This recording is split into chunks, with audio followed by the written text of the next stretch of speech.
What was your personal goal with the bullet ant experience? Well, there's three selves that you have. There's the person you want to be, you aspire to be. There's the person you think you are, and then there's the person you fear that you are. And these are three separate selves. And when you do something like the bullet ant ceremony, what happens is all three of them collapse together. And that's just the reality. It's just who you are. You become that person. So you have a lot of fear, especially that hour before you do the ceremony. You're sitting here thinking, God, can I do this? Can I survive? We've done a full medical checkup, and they said, well, look, we can only do so much. But if you get to such an extreme threshold, go into anaphylactic shock, you can have a heart attack. There's all this other stuff. So we thought about all the dimensions of that. And we did as much planning as we could, and one of the guys there said, hey, you want a cigar? I said, hell yeah. And I was just smoking that cigar, sitting, and this wave of peace came over me. And I said, it's going to be okay.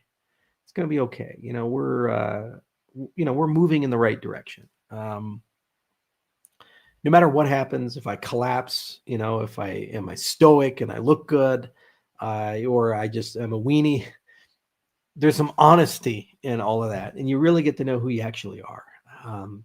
And what was great is, I was stoic the whole way. I went through it, and it was horrible, and it got worse, especially afterwards.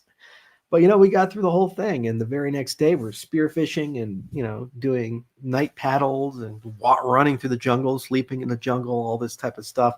And it gave me a lot of strength, because we got to get Midnight out this year. And I want Midnight to be in the top 10. I want it to be one of the best cryptocurrencies ever built.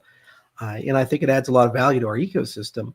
But you have to be a warrior to be able to do this. And so there's who you want to be, but then who you need to be able to actually succeed and grow. And so it was a good transition point for me. And it gave me a good foundation to be able to stand on and say, okay, I have what I need. And there's a lot of work to do. It's going to be hard as hell.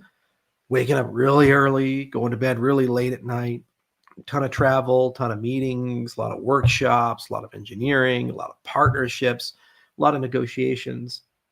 But it's like that moment where you say, you know what, we'll be okay. We'll figure it out.